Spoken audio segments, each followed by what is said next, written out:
it doesn't seem like there could be much more room for development in the concepts. So I think a lot this year, a lot of teams are experimenting in one last dash because they know it's one more year before the regulation changes. But I don't think this is the time now. I don't think there was enough wind tunnel time done this winter. Maybe I'm wrong for any team to really make any progress that will go beyond the platform that McLaren had. So basically, what I'm saying is that Norris has no excuse, especially since Norris, when it comes to raw pace, he has as much raw pace as Verstappen. He doesn't have as much. He doesn't have the same racecraft, but he has as much raw pace.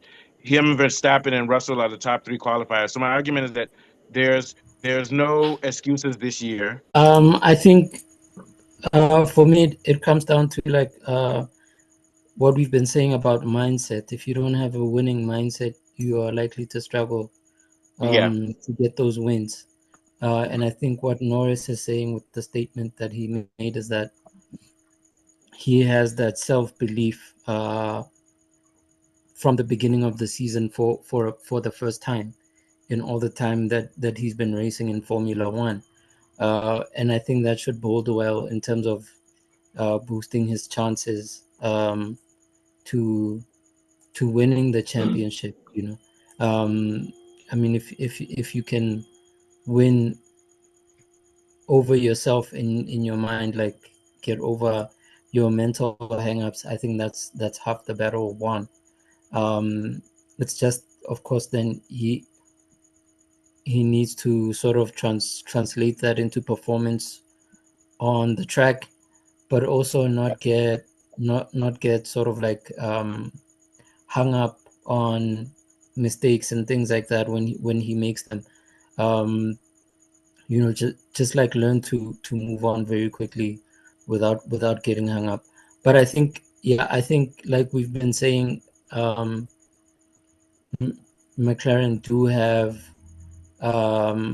in terms of development are much further ahead in terms of ground effects. But of course, all the other teams would have had a lot to learn over the season, and we've seen with some of the changes and improvements. For example, that Ferrari are making, that they're starting to get a certain kind of understanding um, in terms of how then you can get the most out of your car, out of your driver, yes. So all due the to teams have these they have more regulations. Yeah, data and they can apply it with theory. So all the teams understand ground effects more. And this is the penultimate season. So it's like this is the Eureka movement. But I think we can agree that probably, to me, to be honest with you, McLaren, Ferrari, and Mercedes will be the top three teams, with McLaren slightly ahead of the two of them. What do you think? Yeah. Yeah. no, for sure, for sure. I think that is what we'll see. Yeah. Um, and yeah, I'm not sure. Perhaps being that Red Bull might have a little bit more time in the wind It is wind tunnels to, tunnel. Yeah. And yeah, have they created their new wind tunnel too? Do they have their new wind tunnel in effect now? Yeah. I'm not sure. I'm not sure. I don't know They're still about using that. that old thing in somewhere in England or somewhere. That yeah, that old World War I relic, Yeah. uh, which I think has cost them quite a lot. Oh yeah, these guys need to Um, get their act together, man. Okay. yeah, Um, especially now that they don't have, as we've been saying, some of the technical stuff um, that they had in the previous years. yeah, and they don't have a design team because they had a design team headed by Newey and some other guys who've left. And it's very important to have a design team. It's just like meteorology. You have to be able to see where you need to go next, and that stopped abruptly last year. So then they don't know how to evolve. It's not just coming up with a concept; it's evolving, and I think that's what they're losing without Newey. What do you think? Yeah, yeah, Yeah. That is what they're losing mainly in terms of concept development for the car, because and I don't think um, they could go for developing a new concept at this stage of sort of like the regulations during the last year of the yeah. regulations. So they have to sort of troubleshoot, um, experiment with aero, maybe even try out flexi wings and things like that, in the same way that McLaren has Yeah, they're done. gonna have to do a lot of experimentation this year just to hold Yeah, on. Yeah. I think Verstappen has a feeling. He knows that his chances of winning this year are less than 50%. I think so. If we're going to be realistic, they may still win, but it's less than 50%. I'm saying that because it can't be 50-50 because the car hasn't proven to be that well and it's had problems. So, and that's why he might end up leaving and going to Aston Martin or Mercedes if this thing, if in during the next era the car isn't doing well. Quickly, what do you think on that? Then we'll move to Afolabi. Yeah. So yeah, we don't know in terms of how. I mean, we all know Max can push any car, Yeah. uh, and maybe that's the one thing that Red Bull can sort of depend on, in terms of what they have on their platform, more Yeah. than anything else is that Yeah, they they do have. have adaptability. They have adaptability here. Yeah. Yeah. But they And they have still have a the core. Whatever their concept, they still have that core. Yeah, but go ahead. Sorry. Yeah. for sure. I mean, I think they still have a solid working car. So but losing part of the team. I think we can think of three main people out of the team that are not there in Jonathan Wheatley, Adrian Newey, and Perez, which I think as a driver, like, who makes input Yeah. towards development, is going to be Yeah. something else. Yeah, you're right. And And that's a big deal. Also, I see you're wearing your Mercedes glasses today. yeah. The green, No, green and it's red. it's Hamilton it's leaving. Oh, yeah. so it's black and red.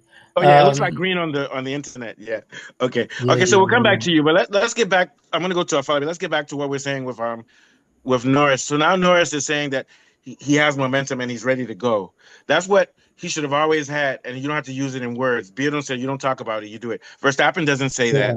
Yeah. Um, Hamilton doesn't say it. What they do is they drive, no excuses. And last year, McLaren waited until the last couple of weeks to decide to challenge for the driver's title. No proactiveness on the team. What are your thoughts, Falabi? Yeah. Which is where I have a problem. You know how the season will pan out. You know how you performed in the previous season. Already, you should have a template for competing in the next season. And Yeah. if you look at Norris, momentum is what takes you into the next season, basically. And if you Yeah. look at this, their team order stuff, it suppresses individual ambition, and Yeah. consistently adhering to team orders can cause a driver to suppress their personal competitive instincts, So you especially think when, that's hurting the drivers, that the papaya and all that? Yeah. yes, Sorry. Go that ahead. papaya rule. So it Yeah. will diminish their drive to seize overtaking opportunities or adopt aggressive race strategies. So the way I see it, no matter how ambitious Lando Norris is, it will still be a victim of papaya rules, which is Yeah. sad, really. And the And team, and and yeah, go ahead. Sorry. Go ahead. Go ahead. Go ahead. Yeah. and the team's commitment to supporting Norris will always be overshadowed by team orders at vital stages of the season, where Norris would seem to be winning or have personal ambition. That's what I Yeah. Yeah, and what you're saying is important, but they have a dichotomy because what we're saying is that they have a good car. Norris has the right mentality, but I think what you're adding now is they may be suppressing him too with this orders because I still believe they have their eyes on Piastri, and I don't think Zach Brown really knows what he's doing. I think he wants a team that can win constructors, and he doesn't care about the drivers. the And orders put yeah, you under pressure. and The also they orders don't even know what under their orders are because they keep changing yeah. their minds every week, so it's chaos. So, thank you. What are your thoughts, Bjorn, before we go back to Lorato? Yeah.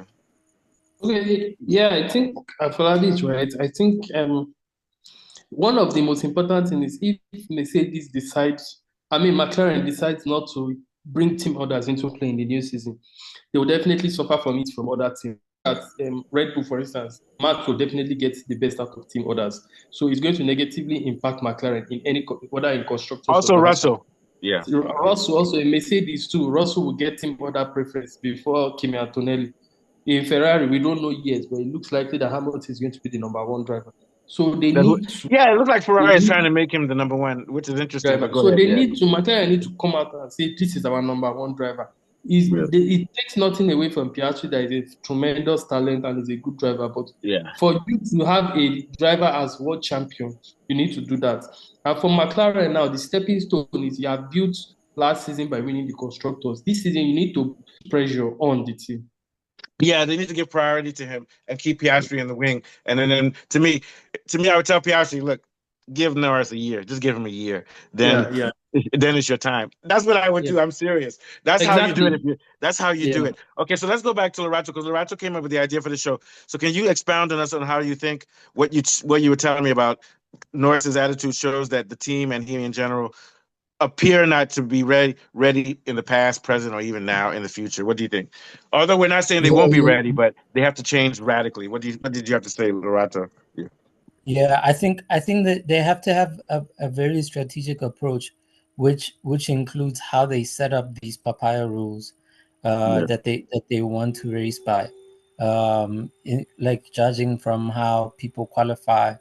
For example, if someone qualifies on pole, then that person should have preference for the race, maybe, or something like that.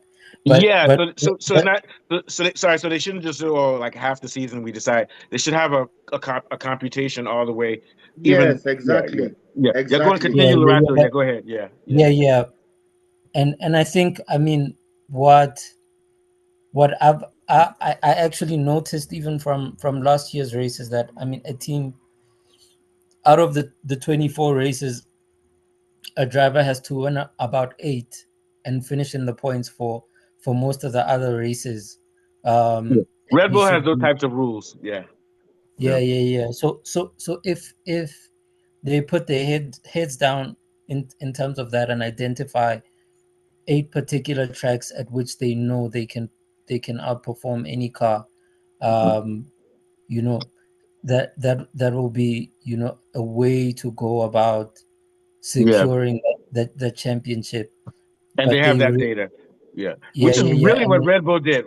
Remember last year in mid-season, I said, guys, don't worry, Verstappen's still going to win some races, the last 3 races. Remember when I was saying that? And I think Red Bull was counting on that, and they were building towards that. You know, continue, Lorato. Very good point. So I think using that database, they should be able to sort of have an understanding on where they think they could get the best amount of points in races, and then shoot for that. But yeah, they have to really make a solid decision in terms of who gets dibs on what. If they're going to base it on qualifiers, or if they're going to base it on team orders, you know, whether Piastri qualifies first and Norris second, they still give Norris that, you know, that Norris should have a little bit of some seniority and privilege, a little bit, not much, but a little bit. But we also know that Norris has made statements that he's not very much a fan of being given those. Come on, man! Look, those you know what I was saying. But that's what he said. But I think that's part of, in terms of his mentality, that's one of the things that needs to change if he wants to win the championship. To me, it means he's not stoic, because what he's doing is he's letting his ego get in the way of your goal. So stoicism teaches you, first of all, identify your goal. Then, okay, we know that your ultimate goal is to win. Secondary is to win without having help.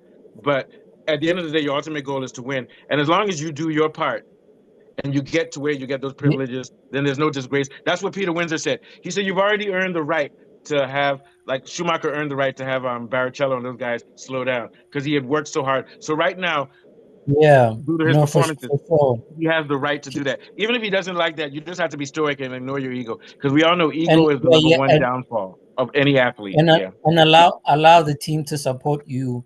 To get to that because it is, at the end of the day, a team sport. So if the team decides that we're going to push you forward, same thing, he should take that win. Same thing, not to correct, because I always make fun of Verstappen and say he's a coward. He's not a coward. He wants to win the driver's title, so that's why he blocked Sainz from coming. It doesn't mean he's afraid of Sainz, but it means he knows he's logical. If I want to win a championship, wouldn't it be stupid to bring somebody who cuts so many points? So he's not a coward, or it doesn't mean he doesn't want to work for his championship. It means he knows the nature of Formula One. The nature of Formula One is you can't have too close a correlation between the two top drivers. And so that's what Norris needs to know and stop worrying about, I want to be valiant and win without any help. Sorry, Larato, what do you think? Yeah. I think it has to be strategic and logic in terms of that. Yeah. Which is how I think like you're right, Max has been approaching it.